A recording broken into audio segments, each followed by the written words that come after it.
Friends, welcome back to our channel. India में reservation की चर्चा हमेशा होती है, लेकिन क्या आपने कभी सोचा है कि जनरल कैटेगरी के लोग किन मुश्किलों से गुजरते हैं? सरकारें पॉलिसी बनाती हैं, लेकिन क्या यह पॉलिसी सभी के लिए एक जैसी होती हैं? क्या जनरल कैटेगरी के गरीब लोग अपने हक के लिए संघर्ष नहीं कर रहे?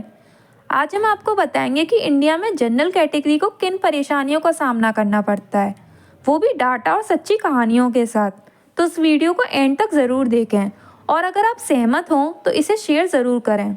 इंडिया में गवर्नमेंट जॉब्स और कॉलेज में रिजर्वेशन सिस्टम लागू है। इसका मकसद पिछड़े वर्गों को आगे बढ़ाना था, लेकिन क्या ये अब भी सही है? इस डाटा को देखिए। आईआईटीज और मेडिकल कॉलेजों में जनरल कैटेगरी के स्टूडेंट्स को 90% से ऊपर स्कोर करने पर भी सीट नहीं मिलती, जबकि रिजर्व कैटेगरी के लिए 50 से 60% पर भी दाखिला संभव होता है। नीट परीक्षा में कई जनरल कैटेगरी के स्टूडेंट 600 प्लस स्कोर करने के बावजूद सरकारी सीट नहीं पाते, जबकि रिजर्व कैटेगरी के स्टूडेंट्स 200 से 300 अंक पर भी सरकारी मेडिकल सीट पाते हैं। अब मैं आपको एक रियल स्टोरी बताती हूँ। राहुल जो बिहार का रहने वाला था, उसने नीट में 610 नंबर लाए, लेकिन उसे सरकारी मेडिकल सीट नहीं मिली। वहीं उसके दोस्त को जो रिजर्व कैटेगरी में था, सिर्फ 350 अंकों पर सरकारी मेडिकल कॉलेज मिल गया। यह सिर्फ राहुल की नहीं, हज़ारों जनरल कैटेगरी के स्टूडेंट्स की कहानी है। अब मैं आपसे एक क्वेश्चन करती हूँ, क्या ये मेरिट सिस्टम के साथ जस्टिस है? क्या सभी गरीबों को एक जैसा चांस नहीं मिलना चाहिए? इंडिया में गवर्नमेंट जॉब्स के लिए भी रिजर्वेशन लागू है, लेकिन क्या जनरल कैटेगरी के उम्मीदवारों के लिए भी कोई विशेष सुविधा है? अब इस डाटा को देखिए। यूपीएससी सिविल सेवा परीक्षा में जनरल कैटेगरी के उम्मीदवारों को 50% से ऊपर अंक लाने पड़ते हैं, जबकि रिजर्व कैटेगरी को 35 से 40% पर भी चयन मिल सकता है। एसएससी, रेलवे, बैंकिंग आदि परीक्षाओं में भी जनरल कैटेगरी को बिना किसी अतिरिक्त छूट के कठिन परीक्षाएं देनी पड़ती हैं। अब मैं आपको एक रियल स्टोरी बताती हूँ। संदीप जो एक किसान का बेटा था, उसने यूपीएससी की परीक्षा में 48% स्कोर किया, लेकिन सेलेक्ट नहीं हुआ। वहीं उसके ही दोस्त को जो रिजर्व कैटेगरी से था, 39% पर ही सरकारी पद मिल गया। अब मेरा एक क्वेश्चन है आपसे, क्या गरीबी जाति देखकर आती है?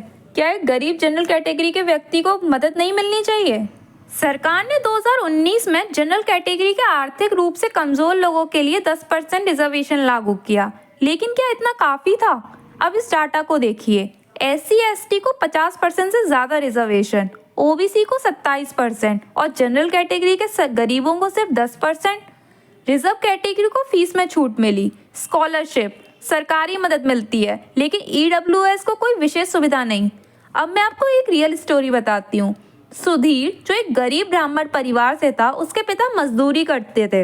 उसे कोई स्कॉलरशिप नहीं मिली, कोई फीस में छूट नहीं और 10% रिजर्वेशन के बावजूद उसे सरकारी कॉलेज में सीट नहीं मिली।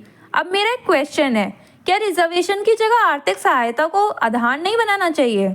अब सवाल उठता है कि इसका सल्यूशन क्या हो। क्या इंडिया में रिजर्वेशन पॉलिसी में सुधार की ज़रूरत है? इस पे मेरे कुछ पर्सनल सजेशंस हैं। पहला, आर्थिक आधार पर रिजर्वेशन। जाति की जगह आर्थिक स्थिति को आधार बनाया जाना चाहिए।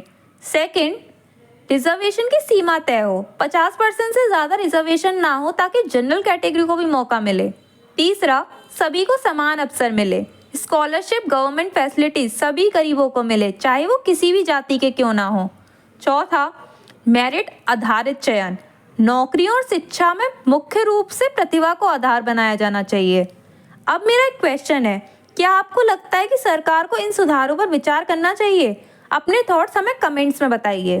तो दोस्तों, इंडिया में इक्वेलिटी की बात तो की जाती है, लेकिन जब अवसरों की बात आती है तो जनरल कैटेगरी के लोग पीछे रह जाते हैं। क्या समय नहीं आ गया कि इस बारे में खुलकर बात करें? अगर आप भी मानते हैं कि सभी गरीबों को समान अवसर मिलना चाहिए, तो इस वीडियो को शेयर करें और इस मुद्दे को आगे बढ़ाने में मदद करें। अगर आपको ये वीडियो पसंद आया हो तो इसे लाइक करें, कमेंट करें और चैनल को सब्सक्राइब करना ना भूलें। मिलते हैं अगले वीडियो में, तब तक के लिए बाय बाय।